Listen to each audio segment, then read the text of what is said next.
The king's laughter rolled across the great hall of Winterfell like a cracked war horn, booming over the maplewood tables and tapestries that drank the hearth light.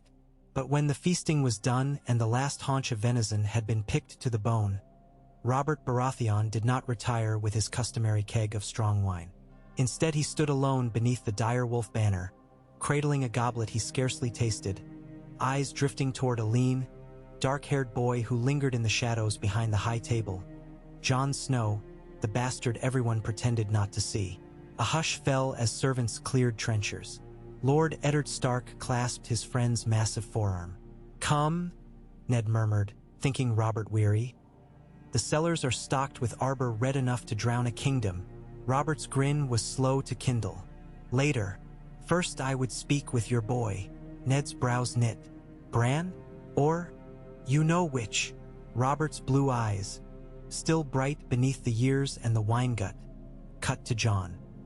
"The wolf with the eyes of the stag." Ned's expression froze, for secrets were ice in Winterfell's walls. At a gesture from the king, Jon stepped forward, stiff in an old wool doublet that had once belonged to Robb. Candlelight glinted on the silver pin at Robert's collar. A crowned stag rampant. Slowly Robert plucked it free. "Do you know what this is, lad?" His words rumbled like distant thunder. "A hand's brooch, your grace. Aye, my truest friend wore it, and wears it still. But even a king cannot forge blood anew." Robert's fist closed around the pin. "I have sons," he went on, the lie hanging between them like a gallows rope. "Yet what is flesh without a soul to guide it? Joffrey has Cersei's pride. Tommen has his mother's softness. My house needs iron in its spine." Jon stared, unblinking. "Your grace, I am." "A snow," Robert finished. "So they brand you, but storms carve new paths through the snow every season." He turned to Ned. "If the gods had been kinder, Lyanna would have given me a son with her courage and your honor. Instead I have drunk, whored, and watched Lannisters whisper around my throne." "Enough." Robert knelt. This, the man who had split Rhaegar's breastplate with a hammer blow, until his massive frame loomed at Jon's height. Voices gasped. "I, Robert of the House Baratheon, first of my name," he intoned, "do hereby name Jon of House Stark my lawful son, heir, and Prince of Dragonstone, by word and seal and royal will. Let any man who denies his claim answer to my warhammer." The hall erupted, half astonished cheers, half scandalized murmurs. Catelyn Stark's lips parted in shock. Cersei Lannister's painted smile hardened into porcelain at the edge of the dais. Ned's face was stone. Jon's own voice seemed to come from miles away. "Your grace, I have no right. You have every right I give you." Robert rose and pressed the stag pin into Jon's palm, a promise wrought in cold metal. "Tomorrow you ride south with me. The crown needs a son worth following." Across the hall, Tyrion Lannister raised one brow, studying the snowborn prince as though reading a volatile cask of wildfire. Varys's silk slippers shuffled restlessly, schemes already spinning. And Peter Baelish smiled a thin, calculating smile that did not reach his moss-green eyes.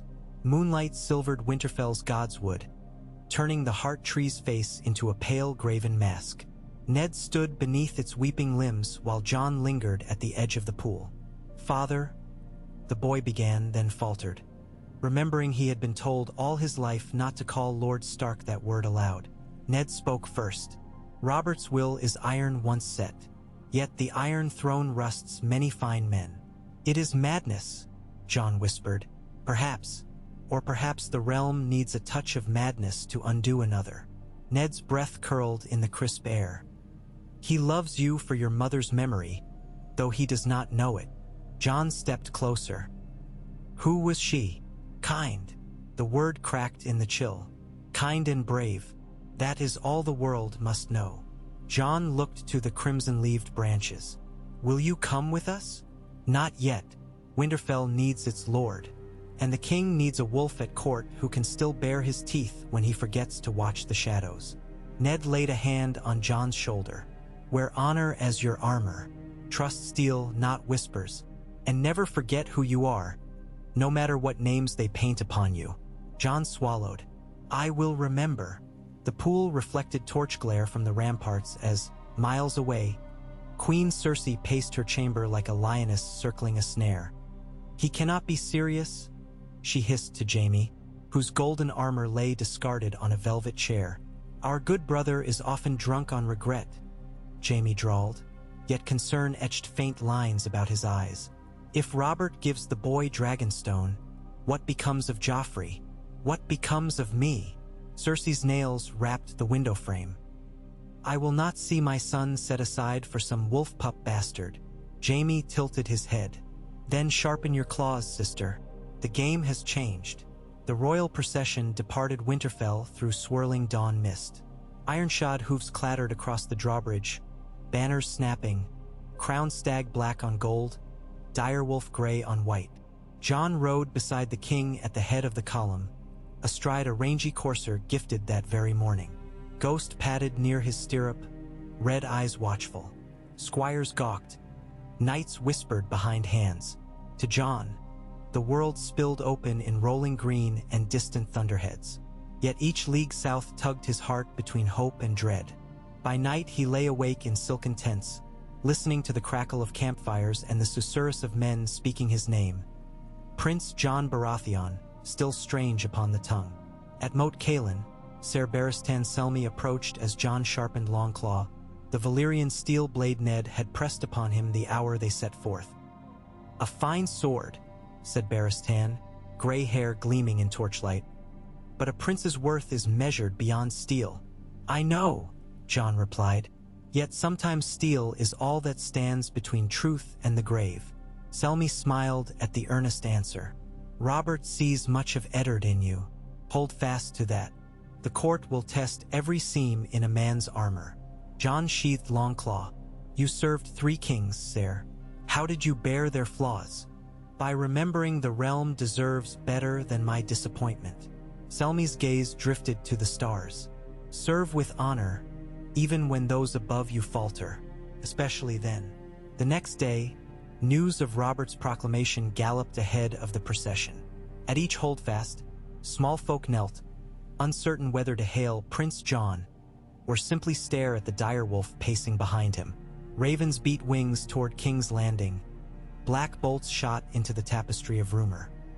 In the Red Keep, incense curled through the gloom of the throne room where Tywin Lannister stood before the Iron Throne itself, silent as a granite cliff. Grand Maester Pycelle droned from a scroll, voice quavering. "And thus, by royal edict, Jon Snow, styled of House Stark, is hereafter recognized as Jon of Houses Baratheon and Stark, first of his name, Prince of Dragonstone, trueborn and lawful heir to the Iron Throne." Tywin's jaw worked a moment. "Madness. His grace may be beset by melancholy, my lord," Pycelle ventured. The journey north stirred old griefs. "Grief is a knife that can be set aside." Tywin's gold-green eyes hardened. "This is no passing sorrow.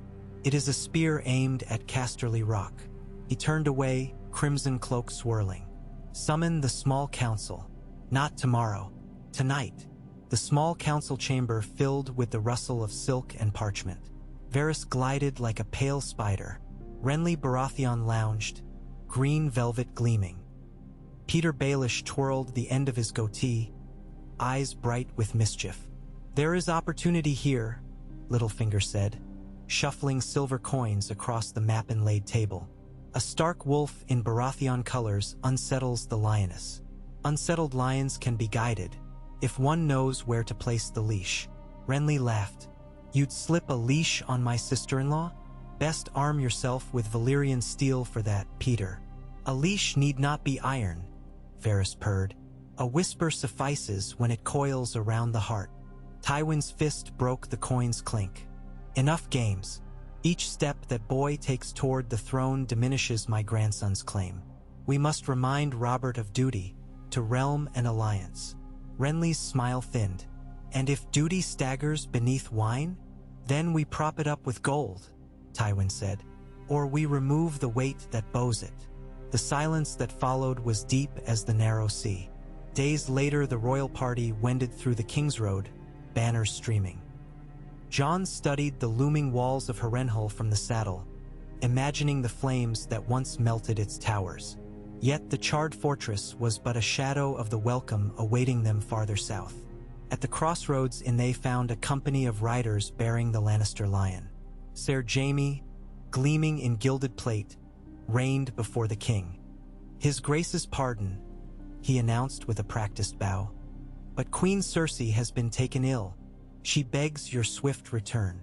Robert's brows shot up. "Ill? Was she drinking our wine in my absence?" "A sudden ailment," Jaime replied smoothly. Ned's jaw tightened. Robert looked from the Kingslayer to Jon, then laughed without mirth. "My wife's regard grows warmer each day. Come, boy prince. Let us see if the Lannister lions have sharpened their claws for us."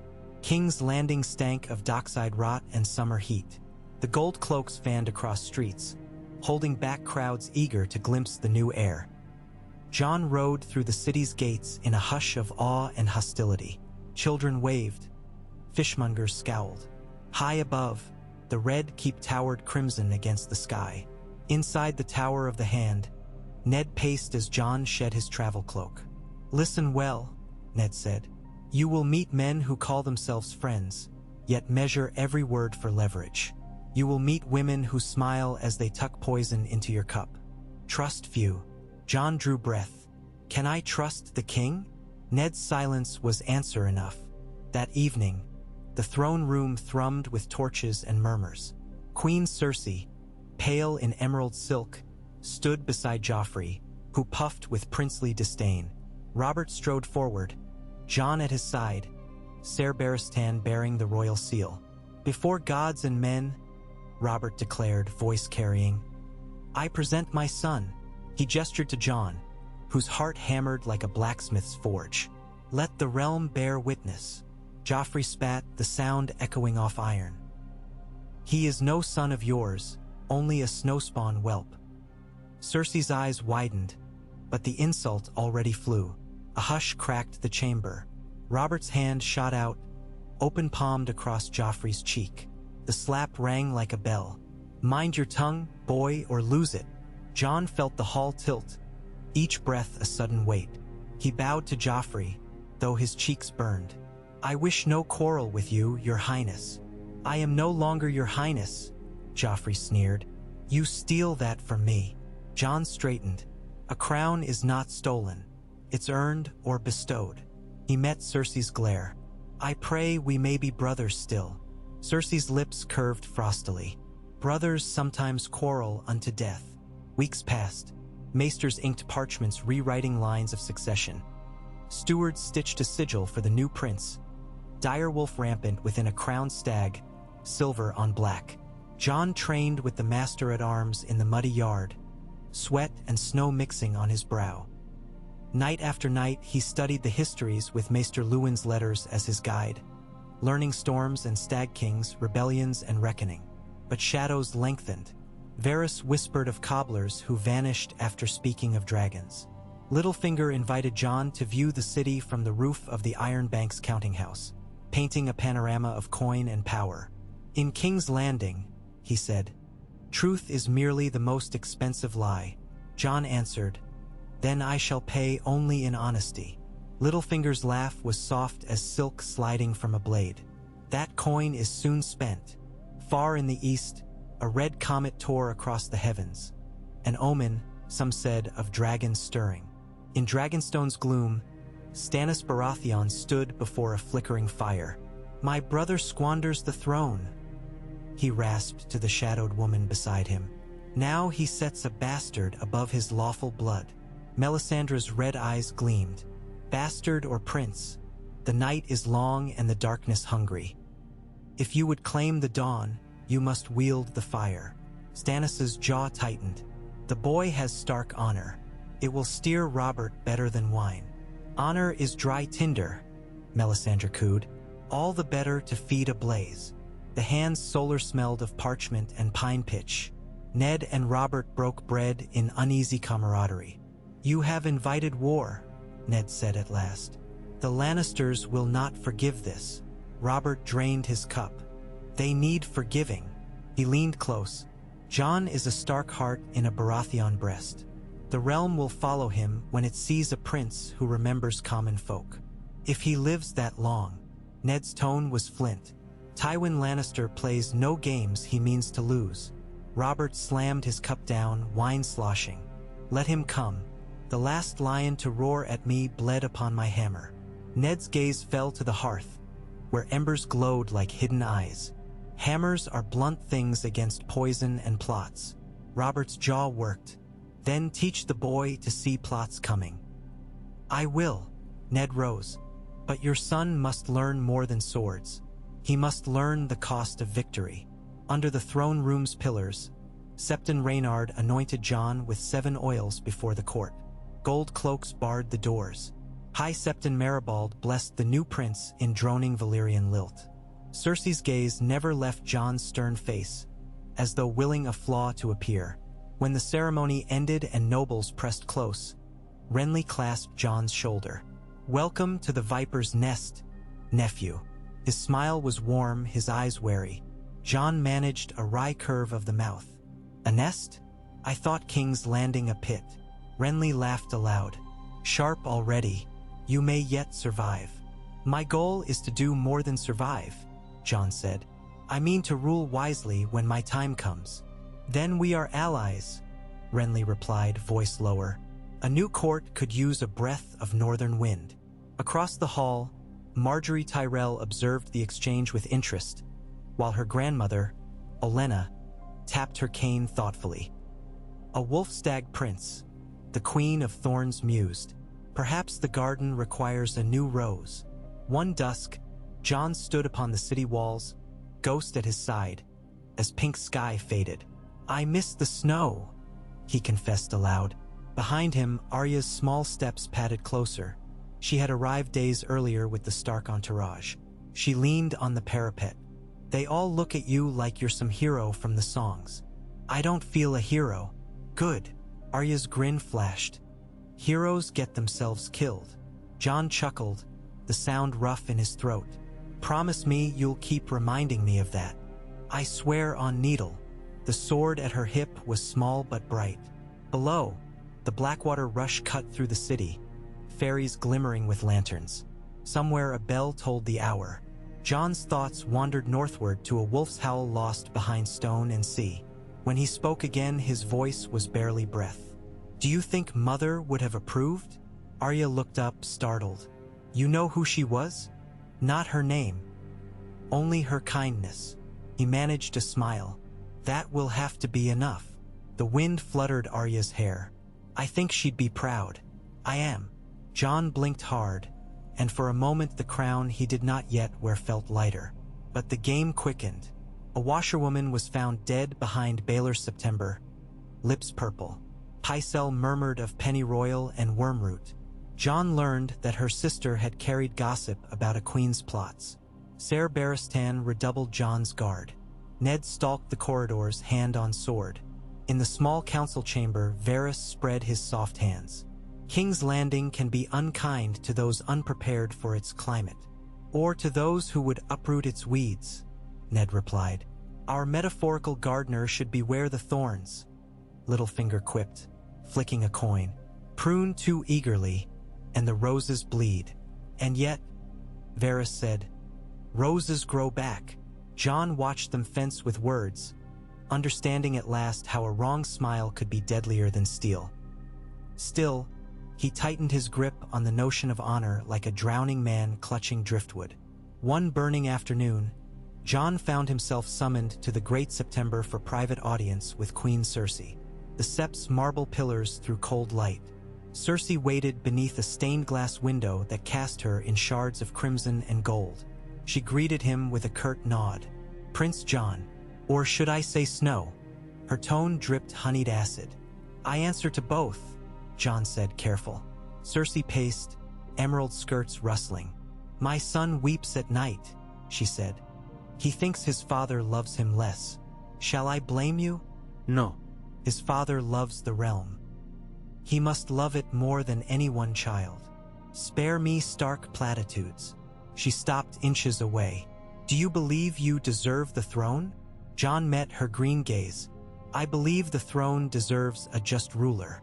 I will spend my life earning the right, if that is what you ask. I ask nothing. Her voice chilled. I warn, King's Landing devours innocence. It will devour you as easily as a suckling pig. Keep your wolf leashed, keep your honor quiet, and perhaps you will live long enough to see winter's snow again. Jon bowed. Thank you for your counsel, Your Grace. I will remember it. As he turned, Cersei's words followed him like a dagger's whisper. Remember that the snow melts beneath a lion's roar. That night, Jon's dreams were troubled, visions of a stag roaring in a blizzard, antlers tangled with direwolf teeth, blood spattering white fields. He woke before dawn, heart hammering. Ghost stood at the chamber door, hackles raised. A moment later, a soft scratch announced Ser Barristan. Forgive the hour, Prince, Selmy said, candle trembling. The hand commands your presence. Jon threw on a cloak and followed. The corridors felt too narrow, torches guttering. In Ned's solar, maps lay strewn, and Ned's face was gray. A raven came from the Eyrie, Ned said without greeting. Lisa Arryn claims Jon Arryn was murdered. By Lannisters. Jon's blood chilled. How? Poison, she says. The tears of Lys. Robert's voice boomed from the doorway. He had come by secret passage. A widow's fears, he dismissed, but worry creased his brow. Still, rumors grow wild. Ned's jaw tightened. Wild rumors can uproot crowns. Robert sighed. I will not be ruled by shadows. He faced Jon. Yet you should know the truth before you taste its bitterness. Trust no one who offers you wine in secret. He glanced at Ned. We ride for Rosby on the morrow, to hunt and to think. Jon bowed. As you command, Father. Father. The word still felt borrowed. Yet as he left the solar, torchlight bouncing on stone, he realized it was one word no lion could poison, unless he let them. 3 days of hunt and camp brought father and son closer than any throne room. In the moss-draped groves of Rosby, Robert taught Jon the battle cry of stags, how to track boar sign, how to drink without losing wits. By firelight he spoke of Lyanna, voice rough as gravel. Jon listened, silent, weighing grief older than himself. Your mother, Robert said, staring into the flames. Ned never told me her name, swore a vow.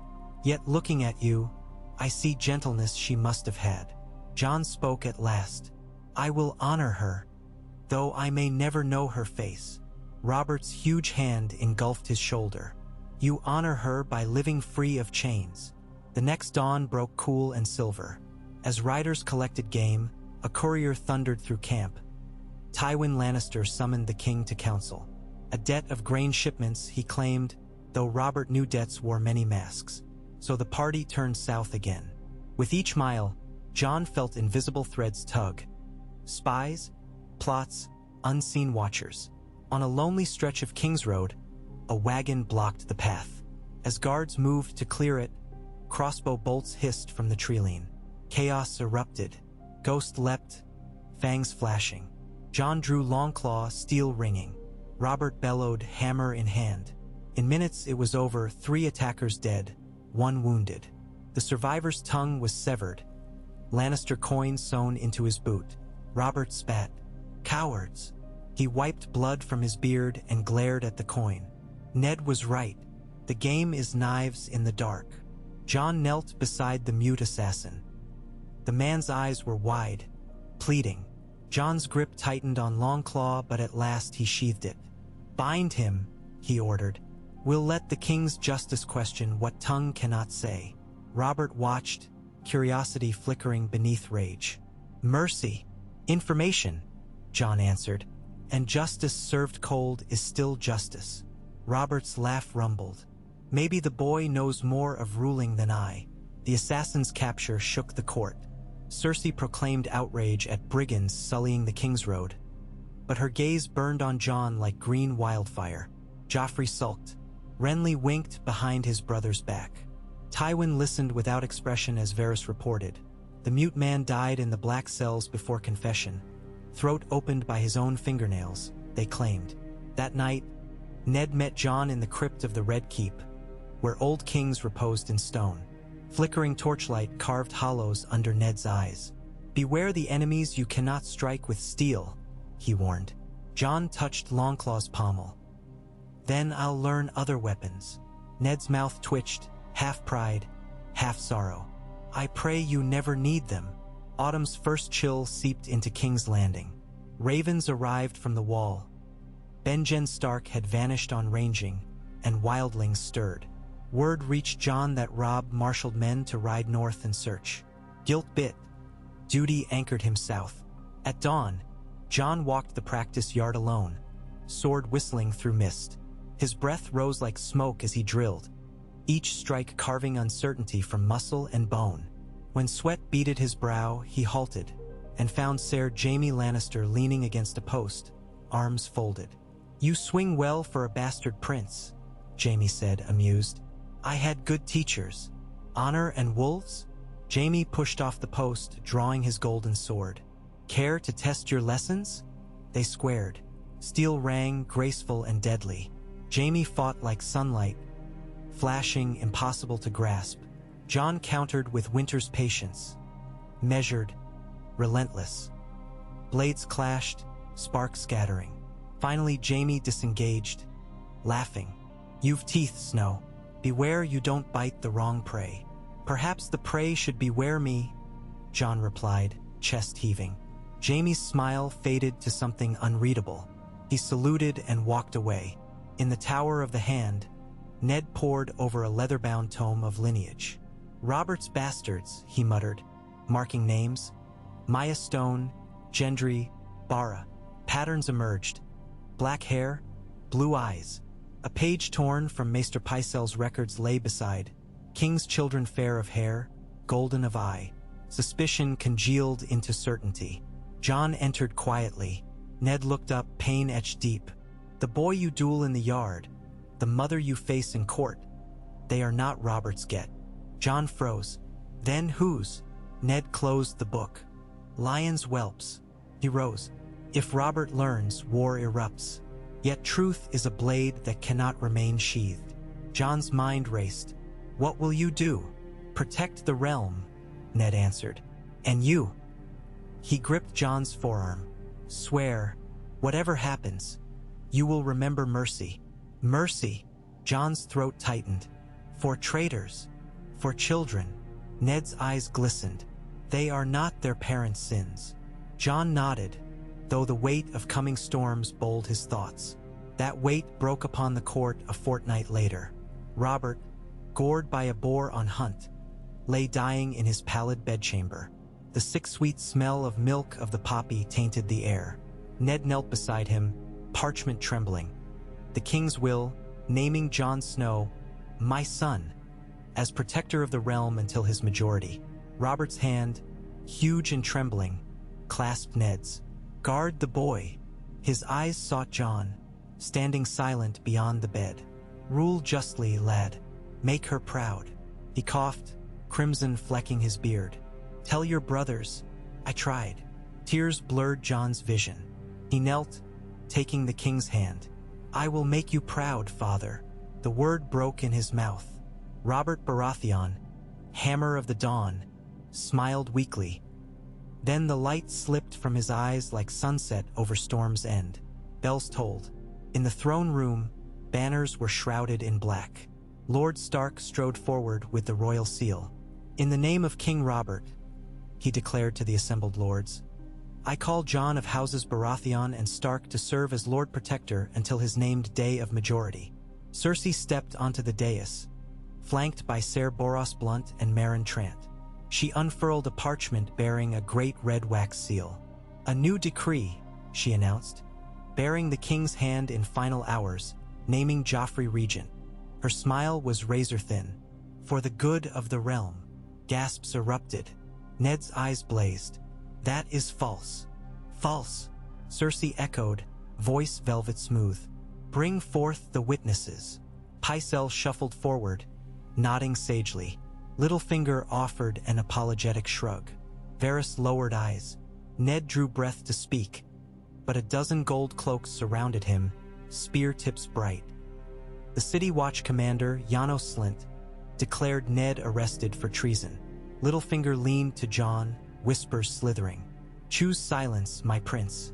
The city bleeds swift." Jon's hand went to Longclaw, but Ser Barristan stepped closer, palm raised, a plea to restraint. Across the chamber, Renly vanished through a side door, and Loras Tyrell with him. Chaos unfurled like a banner in storm. Cersei's eyes found Jon. "Yield the throne, Snow. Swear fealty to Joffrey, and we shall grant you Dragonstone, a seat and safety." Jon's voice carried clear. "I will not betray my father's last wish." "Then you betray your life," Cersei answered. Gold cloaks advanced. Ghost bared fangs. Swords slid free. Somewhere a torch fell, sparks skittering across marble. At that instant, the doors burst inward. Renly Baratheon strode in, girded for war, Tyrell men at arms behind him, hundreds. "Stand down," he roared, green cloak billowing. "By order of the king's blood." Shock rippled. Slint hesitated. Littlefinger's grin widened. The garden blooms. From the gallery above, Tyrion Lannister watched chaos unfold, mind racing. War brewed like summer storms, and alliances shifted beneath his feet. He weighed fathers, sons, debts, and daggers, then sipped wine and prepared to play a new hand. Far away, on a bitter wind-swept wall of ice, a single raven alighted with black wings and bleary eyes, talons gripping the frozen sill of the Lord Commander's tower. Its scroll bore the royal sigil, crowned stag entwined with direwolf, sealed in blood-red wax. Jeor Mormont cracked it and read in silence as snow drifted like ashes. When he looked up, the world seemed to hold its breath. "Jon Snow," he whispered to the ancient stones. "May the gods keep you, lad, for winter gathers, and the night is dark." And in the farthest reaches of the narrow sea, across the smoking wastes of Valyria, 3 dragons stirred in restless dreams, feeling in their bones some subtle turn of fate. A wolf becomes stag, a lion sharpening claws, and the dance of thrones beginning anew beneath a red comet's glare. Renly's men filled the throne room like a green tide, helms wrought in the shape of golden roses, shields emblazoned with the prancing stag of Storm's End entwined by thorny vines. Spears crossed against the gold-cloaked pikes, steel skirled, but for a single breath no blades fell. Jon felt the hush quake inside his ribs like a caged hawk. One careless strike and the realm would bleed before his very eyes. Ghost slunk to his flank, muzzle wrinkled, red eyes slipping from Lannister crimson to Tyrell green as though weighing which scent reeked less of death. On the dais Cersei's smile did not flinch, though her knuckles whitened around the parchment naming Joffrey regent. Joffrey himself swallowed, bravado crumbling at the sudden wall of stag and rose. Renly's voice rang, "My brother Robert has fallen. By his true blood I demand safe passage for Lord Stark and Prince Jon until the will is read before the full council." Janos Slint glanced sidelong at Littlefinger. The master of coin offered only a graceful half-shrug. Varys fluttered his hands like doves shooed from grain. Ser Boros adjusted his grip on his longsword, but the Kingsguard's eyes slid to Ser Barristan. One white cloak could not strike down another without shattering sworn vows. Tywin Lannister was not present, still riding from Casterly Rock, but Jaime stood below the Iron Throne, gold armor agleam, and he offered Renly a lazy salute. "You forget," he drawled, voice a cat stretching before the pounce. "The City Watch takes coins stamped with a lion's head. Greenbowies have never frightened lions." Renly's grin cut hungry. "But roses grow thorns, Kingslayer, and thorns sting soft underbellies."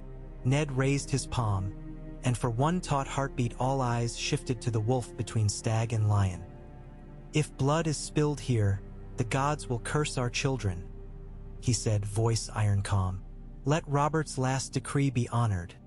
Prince Jon named protector until the council's decision. Allow me time to gather witnesses. If the boy fails your measure of justice, I will answer with my life." Cersei's lips parted, rehearsed protest poised, but the hush shattered under the echo of pounding boots. New riders burst through the western archway, banners sable and gold. House Baratheon of Dragonstone. Stannis strode at their head, face carved from old stone, a red woman at his elbow. The ruby at Melisandre's throat pulsed with inner fire, casting blossoms of scarlet across the flagstones. The room swayed as if some giant bell had tolled. Stannis's voice was rasp on flint. Robert lies in darkness. By rights of birth, I am his lawful heir, unless new proofs say otherwise. He leveled a gauntlet finger first at Joffrey, then at Jon. A stag must carry Baratheon blood. Bring me maesters, bring me ledgers, bring me the gods' judgment. I will see this settled in truth, not whispers. Firelight shimmered in Melisandre's eyes. Azor Ahai shall draw Lightbringer from living flame, she murmured, soft, yet every corner heard. Storm and snow both may serve, but only the chosen shall not burn. A chill slithered Jon's spine. He met her gaze and glimpsed shadows dancing behind her pupils. Shadows shaped like dragons' wings beating across a red sky. Jaime tipped his head toward the newcomers, smirk flickering. The family reunion grows large. Shall we open another cask and toast the coming slaughter? Enough, Ned barked. He stepped onto the first step of the throne dais, cloak swirling. The realm stands on a sword's edge. We will not decide its fate in one blood-drenched breath. I invoke the king's will, trial and counsel under the laws of the Seven. Any who strike before then strike against the crown itself. For the first time, Cersei's eyes flickered. Not fear, but sharp calculation. Ned had given her time, and time bred daggers sharper than steel. Yet she inclined her head. So be it. Let the council convene at first light. Till then the princes shall be guests, under guard. Her smile returned, brittle as autumn ice. Renly lowered his spear point. My men will escort Lord Stark to the Tower of the Hand, Jaime countered, and the King's Guard will see the princes housed safely. His green eyes slid to Jon. A pity we've only one featherbed prepared. Stannis folded arms, ignoring all but the red woman's murmur. Jon caught fragments. Dragonstone's fires, the boy's blood sings. His skin prickled. He wished for northern snow to quell the heat blooming under his collar. Ghost growled low. That night the Red Keep whispered like a hive. Spies skittered along torchlit halls. Servants carried wine and rumor in equal measure, and in every niche of shadow a listener crouched. Jon found himself sequestered in Maegor's holdfast within a modest suite ringed by gold cloaks and two silent Kingsguard, Ser Ares Oakheart and Ser Mandon Moore, neither known for kindness. Ghost lay between Jon and the door, heavy head on paws, eyes never closing fully. Sleep would not come. Ned's words, remember mercy, spun with Stannis' arrival and Melisandre's burning stare. Jon rose and paced. Beyond the narrow window, the Blackwater glimmered obsidian under a fingernail moon. Downriver the chain towers rose like twin fangs, and farther still the dark immensity of the narrow sea swallowed the horizon. A scratch sounded at the outer door. Code knock. 3 quick, 1 slow. Ghost stood, ears pricked. Jon eased Longclaw from its scabbard as the inner door creaked. Arya slipped through, face smudged, tunic too big, needle strapped to her belt. Behind her, a boy in baker's whites peered wide-eyed before scurrying away. One of her new street urchin friends, no doubt. Arya. Jon hissed, half in relief, half in terror. If the guards catch you, they're asleep. She grinned. 1 cup of dream wine each from Grandfather Pycelle's cupboard. Amazing how loud gold cloaks snore. Her expression sobered. Father sent me. He thinks something wicked will happen before dawn. Jon closed the distance, pulled her into a fierce embrace. You shouldn't be here. I should, she whispered into his jerkin. You need eyes your guards don't notice. Jon released her, nodding. Then look as far as you can, little sister, and run if shadows stir. Tell Maester Luwin. Tell anyone. Arya rolled her eyes. Just stay alive, Snowstag. She slipped back into the passage like smoke. Moments later, faint commotion rose outside. A boot scrape, a muffled shout, then steel rasp. Jon pressed ear to the door. Ghost bristled. Through the keyhole flickered lamplight and shadow shapes. A cloaked figure, quick as viper, gliding past the snoring guards. The figure knelt by each, placing 2 fingers lightly at their throats. A grin gleamed the dwarf Tyrion. Jon eased open the door. "Lannister," he whispered. Tyrion's mismatched eyes rose, unsurprised. "Better dwarf than dragon in the dark. May I come in? Or will your wolf have my hide?" Ghost allowed one warning chuff. Tyrion slipped inside, barred the door, produced a folded parchment sealed in blank wax. "A gift," he said, "from one misplaced son to another." Jon broke the seal and read by bedside candle. "Prince Jon Baratheon, if this reaches you, I have fled the city. Cersei's nets tighten and my own loyalty to Lyon's phrase. I ride for Riverrun to raise men. Look to Varys. His whispers say Slint means to hand the watch to the highest bidder by dawn. Your father sits in tower under false guard. The queen will move before council. Trust steel. Trust the wolf.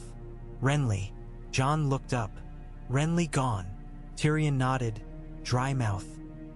He slipped through the mud gate 2 hours past. Lord Stark is no longer in the Tower of the Hand, but in the small sept, praying or kept quiet, I know not. Cersei has replaced half the gold cloaks with men, wearing lion badges inside their cloaks. "Why help me?" Jon asked. Tyrion took a draught from a small wineskin. "I prefer games fairly played. My sister deals crooked cards." A sharp smile. "Besides, I wager on underdogs, and wolves with stag's antlers are rare creatures indeed." Jon weighed the words. "Will you escort me to my father?" "The corridors swarm," Tyrion said. "Yet there is another path, the old dragon tunnels. A dwarf knows holes in every wall." Ghost wagged his tail at that, as though approving burrows. Jon buckled sword belt. "Lead." They slipped into narrow stairwells where torchlight spilled just enough to dodge scurrying rats.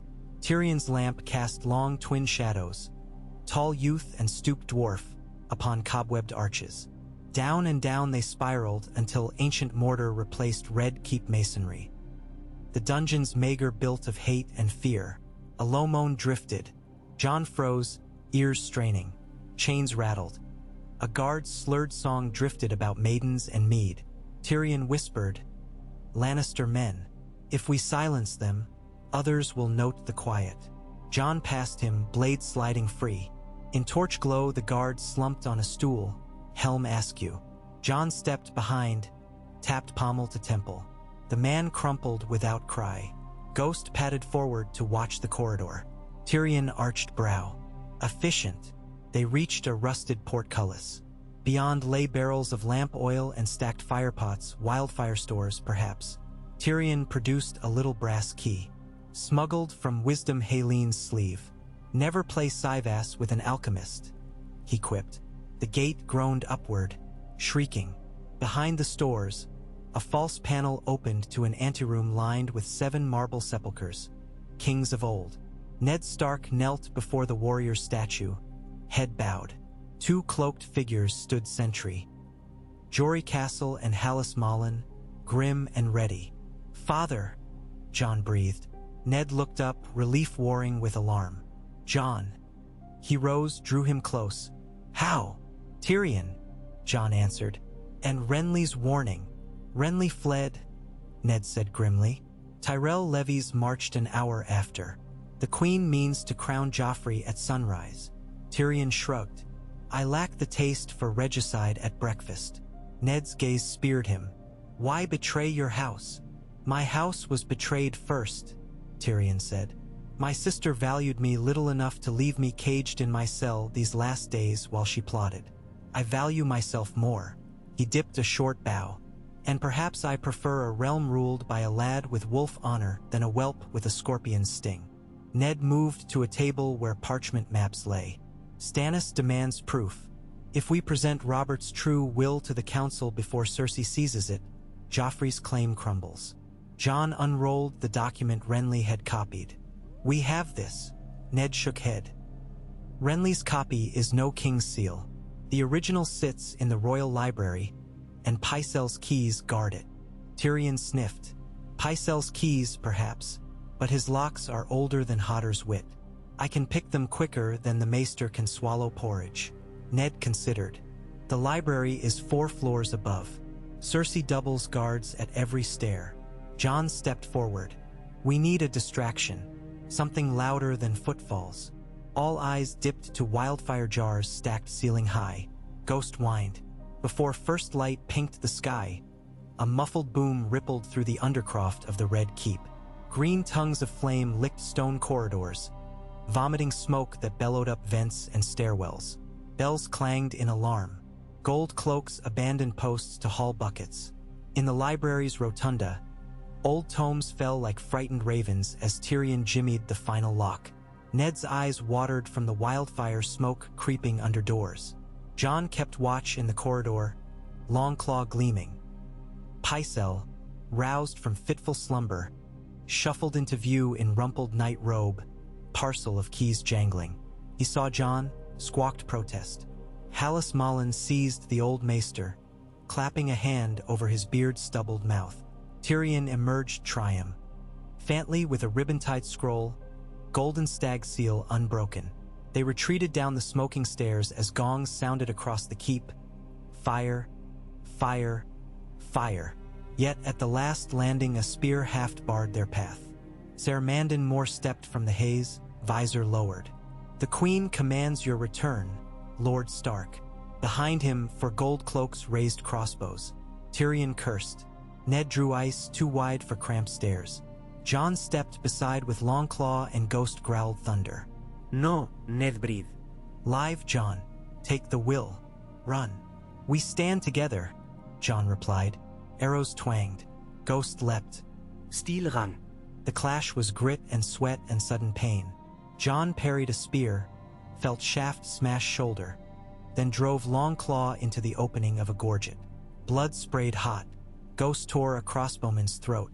Tyrion ducked, dagger punching groin. But Ser Mandon moved like silent frost. His sword slid past Ned's block, opening a red line across the hand's ribs. Ned staggered. Jon screamed, blade looping, sparks showering as steel met steel. Mandon pressed, inhumanly calm. Jon yielded step by step until a chance feint left Mandon's flank bare. Longclaw slashed, biting deep. White cloak split, blood blooming crimson. Ser Mandon fell, helm ringing stone. Jon caught Ned as he sagged against the rail. Blood seeped under fingers. A scratch, Ned rasped, but his face whitened. Sirens, new horns echoed. Cersei's lions rallying. Tyrion panted. We must flee. Gatehouse through the dragon tunnels. Hurry. Hallis hoisted Ned over shoulder. They plunged downward, smoke swirling. Wildfire flares painted walls emerald. Somewhere above, Cersei's shriek rose. A lioness cheated of prey. Grey dawn greeted them at the sewer outfall beyond the city walls. Horses waited, arranged by Varys, who stood cloaked in rough spun like a beggar. Go quickly, he whispered, eyes glistening. The Queen calls for heads. Tyrion mounted behind Hallis, cradling Ned's sagging form. Jon swung onto a black courser, Ghost bounding ahead. Varys pressed a small pouch into Jon's glove, signet, coin, and a ring of Riverland's jade. For doors you have yet to knock. The fugitives galloped north along the Rose Road, hooves splashing through roadside puddles left by the bucket lines. Behind them King's Landing belched smoke. Ravens scattered. Miles on, they reined at an abandoned mill. Ned lay on straw pallet, breath ragged. Jon knelt. Maester, he called, though none was near. Ned grasped his wrist. Ride to Riverrun. Find Cat, Robb. Rally bannermen. He coughed crimson. Tell Robert's brothers the truth. Keep the realm whole. Tears blurred Jon's sight. You will come too. Icy winds will not wait, Ned whispered. His gray eyes softened. Your mother, she was a... His words dissolved in pain. Promise me you'll lead with mercy. I promise. Ned's hand slackened. Silence swelled. Beyond the broken doorway, the riverside, carrying foam toward the sea. Tyrion removed his cap. Hallis bowed head. Ghost whined, nudging Ned's still fingers. Jon rose, shoulders leaden. He unfurled Robert's sealed will and sealed it again. "For the realm," he murmured. Word flew swift as arrows. At Riverrun, Catelyn clutched her husband's sword belt brought by Jon's own hands, eyes glistening, while Robb slammed fists to table, vowing banners would fly. The Blackfish read Robert's will and pronounced it lawful before Tully lords.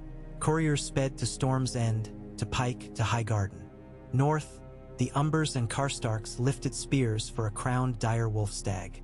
Yet Dragonstone fires burned bright.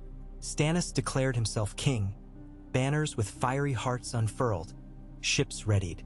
Across the sea, Red priests spread whispers that the prince in the north carried salt and smoke in his veins, born under a bleeding star. In King's Landing, Cersei crowned Joffrey with what lords remained, Frey, Crakehall, Westerling. The Iron Throne's shadow lengthened over charred library halls while pyres smoldered all along the Street of the Sisters. Traitors, they called them, men accused of harboring wolves. Ser Jaime hunted across the Riverlands with lion banners, but ghosts of small folk whispered. The wolf-stag prince rides with a white direwolf, his blade black as night, bringing judgment on those who prey on the weak. And somewhere beyond the wall, an icy wind stirred. White shadows opened blue eyes, hearing distant war drums echo through time. Ravens screamed warning that drowned beneath clamor of king against king, lion against wolf, flame against frost. Jon stood upon a ridge outside Riverrun, dawn leaking gold across mist-webbed fields. The war camp below spanned riverside meadows. Stark and Tully, Baratheon and Tyrell banners intermixed, tent silks rustling like leaves before winter. Robb rode up, auburn hair wind-tossed, gray wind loping. He studied his brooding brother. "Still see the court when you close your eyes?" Robb asked. Jon nodded. "Smoke, steel, betrayal." Robb's voice gentled. "Father believed you were born to shape a better realm. I will march with you to see it." Jon met his brother's gaze, found strength mirrored there. "Then we ride for Harrenhal, where Tywin gathers. We end the lion's threat, and after we must face Stannis." "Stannis?" Robb frowned. Jon fingered the jade ring from Varys. "Truth alone will not unite us. We must forge bonds stronger than iron. Justice, mercy, perhaps even dragons." His thoughts drifted eastward, to the comet's tail and rumors of a silver queen with fire-born children, a future written in ash and snow. Robb clasped Jon's arm. "Together, little brother." "Together," Jon echoed. Below, trumpets sounded, hoofs thundered, and banners stirred like waking giants. Jon swung into saddle, ghost pacing the mount steps. Longclaw sang as he drew it skyward. "For the realm," he called. Thousands of voices answered, rising to meet the dawn. The sun climbed, and its first full light struck the river, a bright blade across dark waters, while far to the north storm clouds gathered, and the drum of winter's heart began to beat. Cold rain shivered across the riverlands as Jon's host broke camp at first light, the sky a lid of hammered pewter. Dawn offered no warmth, only the dull ache of damp wool and the smell of wet leather, but the men moved with quiet purpose. Stark spearmen knotting their sashes, Baratheon knights checking girths, Tyrell outriders looping reins through gloved fists. The army that had begun as a ragged flight now sprawled in ordered columns 3 miles long, banners rippling like strips of storm-lit sea. Jon rode at the vanguard beside Robb, their mounts snorting pale breath. Gray wind and ghost loped abreast, tails low, ears twitching at every rustle in the hedgerows. 100 yards back clattered the great ox-drawn cage bearing a single lion picked from the skirmish at Fairmarket. A Lannister sergeant with a split helm and sullen eyes who spat each time he glimpsed the wolf banners. Cat had argued the brute should swing, but Jon insisted the man live, proof that mercy bore sharper edge than vengeance.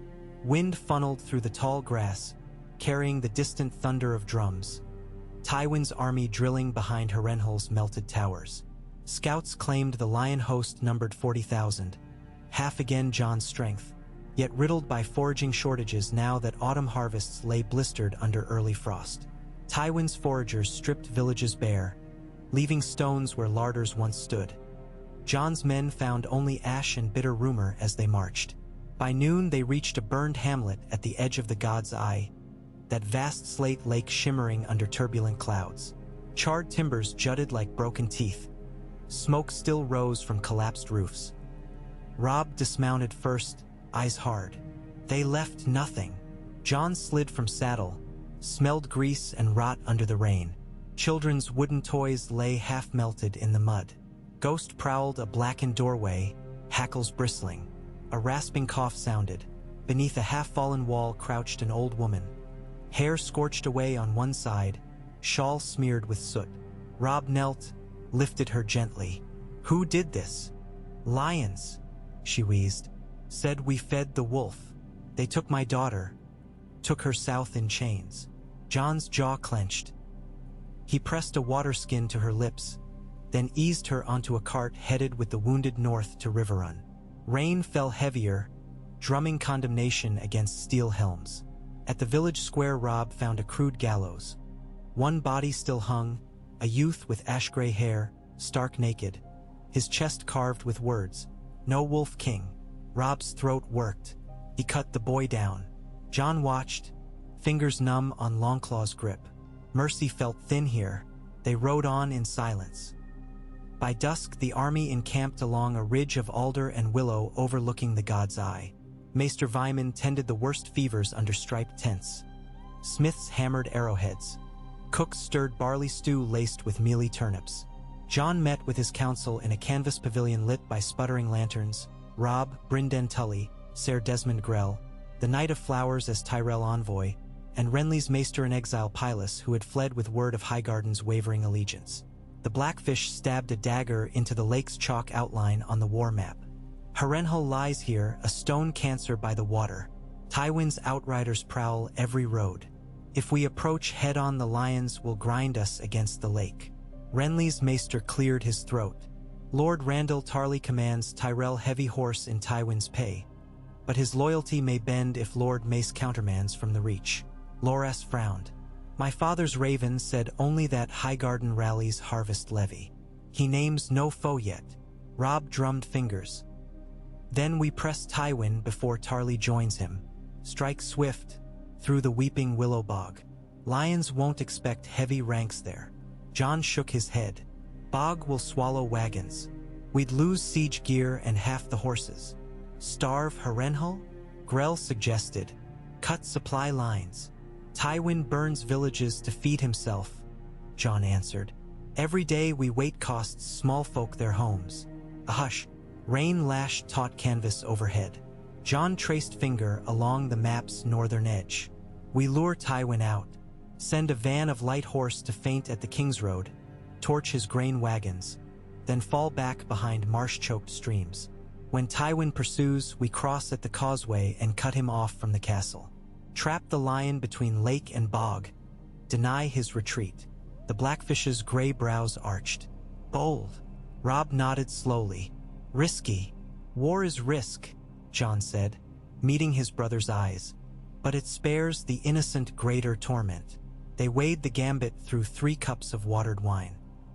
At last consensus formed. Orders scratched onto parchment. Ravens dispatched. Later, as torches guttered low, Jon stepped outside. The rain had ceased, leaving air raw, scented of loam. Campfires flickered across hillside terraces like fallen stars. He found Catelyn near the healer's tent where Ned's swordbelt hung on a spear haft. Makeshift memorial. She did not hear his approach until Ghost rustled the grass. She turned, grief carved deep. They say you bear his face tonight. Jon lowered gaze. I often wonder what he would decide. I wonder what choices he feared you'd face. Her voice caught. I prayed the gods would free you from this road. Now I pray they steal you. Jon dared not reach for her hand. Years of cold courtesy lingered, yet Kat's eyes softened. She touched the sword belt. Wear this tomorrow. His memory may shield you better than any mail. Jon buckled the worn leather across his own. The weight steadied him. Thank you, Lady Mother. She flinched at the word, then nodded, tears glassing her lashes. Bring our girls home when this ends. I will. He left her among the whispers of wounded men and burning pine. At dawn horns blared. Ser Bryndon's outriders thundered west beneath white wolf banners trimmed Baratheon black. 2,000 horse, cloaks snapped like sails. Dust plumes rose across wheat stubble fields. By noon columns of smoke marked grain depots burning crimson against the gloom. Tywin's scouts sighted the raid before dusk. Cersei's fair-haired outriders galloped to Harrenhal bearing word. The Lion Lord assembled 5,000 armored knights before the moon crested, his trumpets barking bronze fury. Under torch glow he addressed his captains, voice a sheathed blade. Jaime watched with rueful respect. Ser Adam Marbrand spat into embers. Lord Tarly counseled caution, bog roads treacherous, but Tywin desired swift reprisal to restore fear. 3 hours after midnight the lion host rolled east, hoofs crashing through puddled lanes, banners crackling in wind. Behind them Harrenhal's black towers receded like broken fingers banished by shadow. Jon's scouts observed torch columns weaving below the Willow Bog Ridge at first light. Raven's sword, Robb's infantry, hidden in alder thickets, formed tight ranks on raised causeway boards hammered during the night by Northman engineers. Shields interlocked, pikemen knelt. Baratheon bowstrings thrummed as they knocked heavy ash shafts. Mist curled off the lake, veiling shapes. Tywin's forward vanguard entered the mudflats, unaware of timbers sunken under the water that forced their cavalry to funnel single file. Hidden stakes awaited beneath murk. The first scream shattered dawn, the wail of a destrier impaled. Then arrows hissed like winter sleet. Lion knights toppled, mail rattling. Chaos rippled rearward. Horns blared confusion. Jon, astride the black courser on the ridge, raised a stagwolf standard. Drums rolled. The north charged. Battle erupted in churned mire. Horses floundered. Men sank to knees. Jon plunged downhill, Longclaw gleaming, ghost a white streak at his stirrup. He cut a red path among red-cloaked guards, sword biting through splintered shield, parried a mace that numbed his arm, drove point into gorget seam. Rain began again, turning blood to pink wash. Across the field Robb's greatsword clanged against Randall Tarly's shield. Grey wind hamstrung war steeds. The Knight of Flowers led reach lancers in emerald rosette wedge against Marbrand's flank. Green against crimson, petals spinning from stems of steel. Tywin himself remained behind a wall of household guard. His cold eyes assessed the worsening bog. He signaled retreat horns, but the rear ranks were already mired. Wagons broke axles. Jon saw the opening. He rallied a knot of Baratheon heavy horse, banner streaming, and speared toward the Lion Lord's standard. A scream, ghost yelped, arrow deep in haunch. Jon skidded, heart lurching. He reined in, dismounted even as arrows sleet. Kneeling beside the direwolf, he snapped the shaft, blood slicking his gloves. Ghost's crimson eyes met his, trusting. Around them clash shrank to distant roar. Men died while he saved one beast. Tywin's guard formed shield circle and broke east along a dry hummock, abandoning slower comrades as field abandoned order. Bryndon's outriders surged to block, but Jaime appeared, helm plumed, carving through wall of spears. The Kingslayer's charge opened a breach for his father to escape toward rising sun. Pursuit bogged. Jon's horse dead, he helped drag Ghost to the healer wagons set at Safe Crest. Maester Vyman applied a poultice, muttering prayers. The dire wolf did not whine again, only panted shallow. By mid-morning the field belonged to the Wolfstag host. Lion banners lay trampled, hundreds taken captive, hundreds more littering marsh pools. But Tywin escaped with maybe 8,000, and Tarly rode south with remnants of Reach Heavy. Smoke drifted above scattered campfires where medics bound wounds and knights prayed. Robb limped to Jon, mail torn across thigh. "A day's victory," he said, voice hoarse. "Yet the war isn't won." Jon stared across the lake where Harrenhal brooded. Tywin retreats to the Trident. "We strike Harrenhal before night and free its dungeons." Robb nodded. "Then march south to face King's Landing?" "Not yet." Jon's gaze sharpened. Stannis lands at Storm's End with Red Priestess. If we clash apart, lions will rebuild. We must reach terms. How? Robb wiped mud from brow. Stannis calls himself king. He'll never kneel. I will not ask him to kneel, Jon answered. I will ask him to judge. 2 days later, ravens bore letters sealed with Stagwolf sigil to Dragonstone, Storm's End, the Eyrie, and even Pike. In them Jon invoked the old king's will and the realm's peril. Winter's shadow, brigand lions, hungry common folk. He swore to hold council at Riverrun in one moon's turn, to place crowns aside and forge a shield for the living. Some laughed, some pondered. At Storm's End, Melisandre cast letters into flame to read smoke shapes. At the Eyrie, Lisa clutched her young son, fear whispering of poison and war. On Pike, Balon Greyjoy smirked and spoke of kraken stirring. In the aftermath of the Bog battle, Harrenhal opened its gates without siege. The garrison mutinied when no relief came. Jon rode into its burned halls where ash drifted like black snow. Prisoners staggered from oubliettes. Ragged women, charred smiths, and one gaunt sellsword named Brienne of Tarth who had slain her jailer with bare hands and smiled when given a sword again. Ghost healed slowly, flank stitched. He shadowed Jon through empty banquet halls where dragonfire scars still marred stone.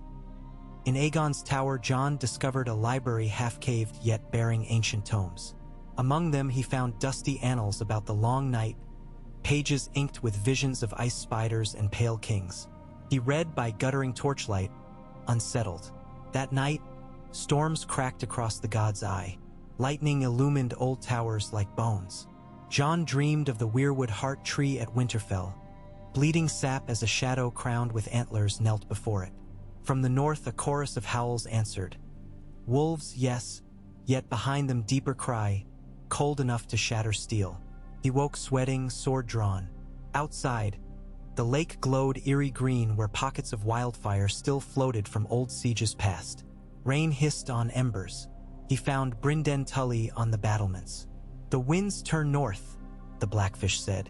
Scouts from the Twins saw white grouse flocking. Winter birds this early.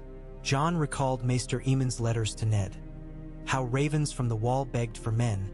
How Benjen Stark remained missing. His stomach tightened. We cannot war for thrones while winter gathers. Convince the kings of that, Brynden muttered. In King's Landing, Cersei ruled beneath the gilded canopy of the Iron Throne. Yet each dawn new troubles stacked like wildfire jars.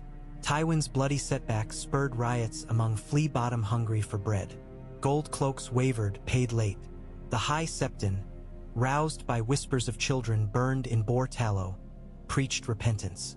On the fourth night after Harrenhal, a barge drifted down the Blackwater bearing a single coffin sealed in stark gray, arriving at the city gate unannounced. Inside lay the body of Ser Mandon Moore, white cloak stained black, a parchment pinned to his breast. The North remembers. The wolf stalks. Fear slithered through the court. Joffrey raged, ordering retaliatory heads. Pycelle drooled tonics. Varys said little, yet his little birds squeaked of grain silos firing themselves.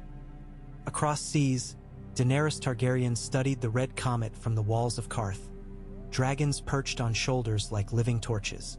Traders spoke of a northern prince bearing both wolf and stag. Young, untried, but honorable. She wondered whether his honor would make him an ally or obstacle when her ships finally sailed. Jon's council rowed to Riverrun in mid-autumn sea. Hill.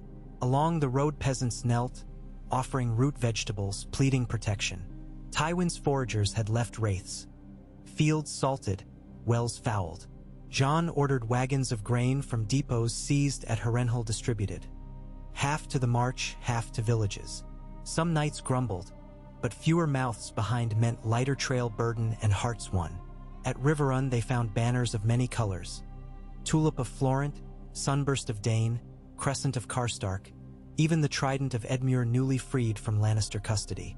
But one banner overshadowed the drawbridge. Burning Heart of Stannis Baratheon, the Lord of Light Stag crowned in flame. Stannis awaited in the great hall, jaw square, Melisandre at his flank. Her red gaze swept the company, lingered on Jon as though measuring invisible chains.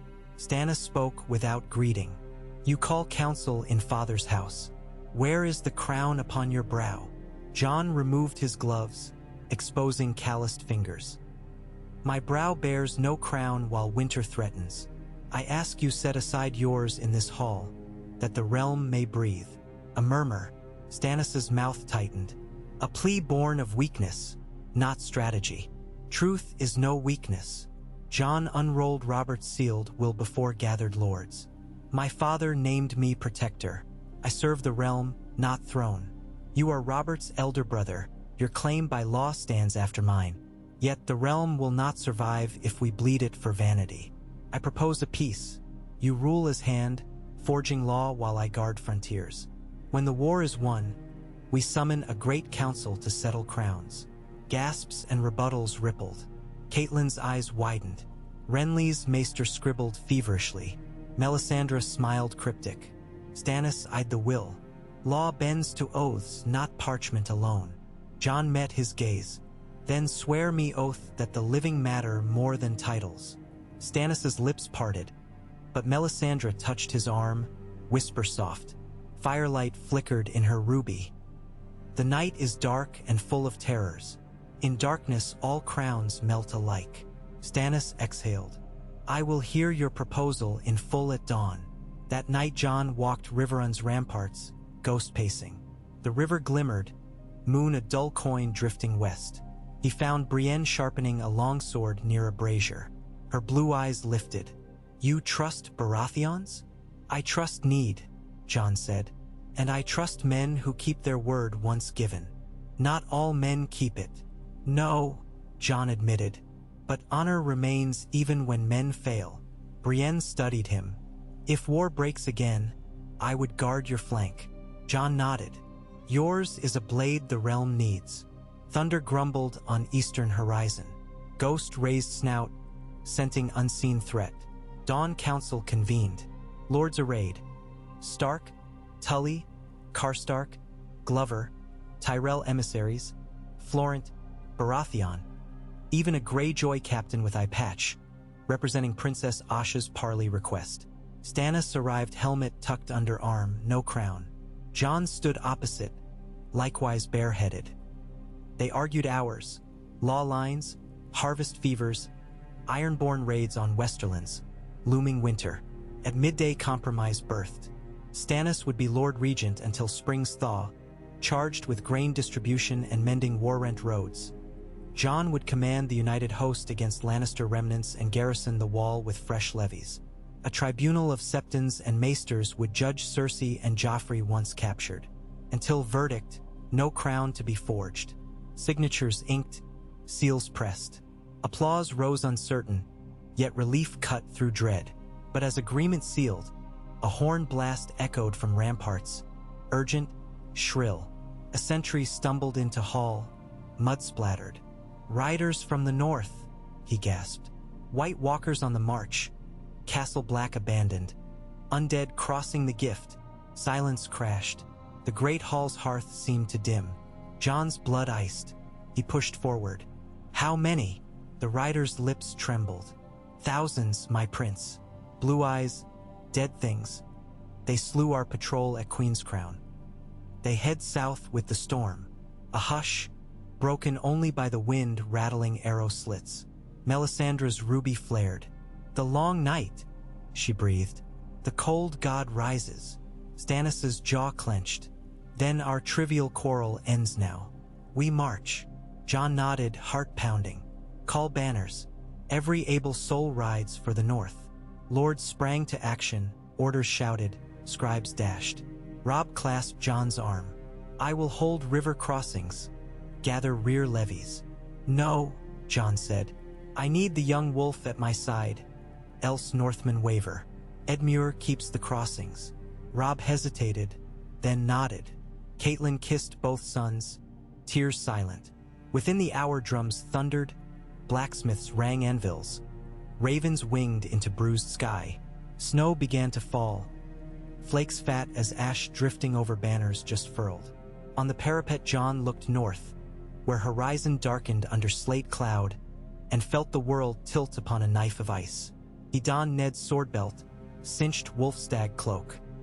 Ghost, limping yet fierce, rose at his heel.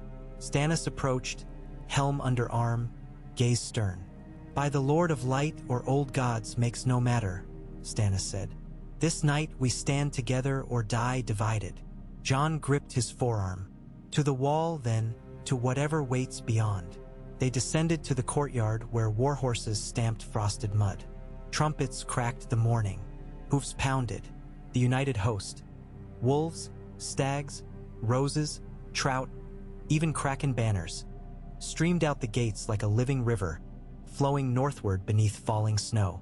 Above Riverrun's towers the red comet still flared, burning against the pale sky, as though marking men's courage and folly alike.